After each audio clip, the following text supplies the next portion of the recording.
ఓం గం గణపతాయ నమః, సిద్ధి వినాయక నమః, బుద్ధి వినాయక నమః, గణేశాయే నమః, లంబోదరాయే నమః, ఓం నందీశ్వరుడాయే నమః, అర్ధనారీశ్వరాయే నమః, లక్ష్మీనారాయణాయే నమః, ఓం గోవిందాయ నమః, కేశవాయ నమః, మాధవాయ నమః, లక్ష్మీనారాయణాయే నమః.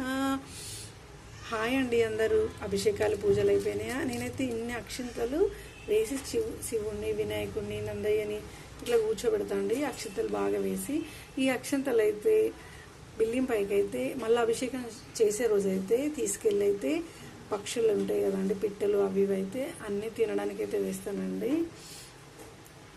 ఏమంటారు ఫ్రెండ్స్? హర హర మహాదేవ శంభో శంకర అర్ధనారీశ్వరాయే నమః. హర హర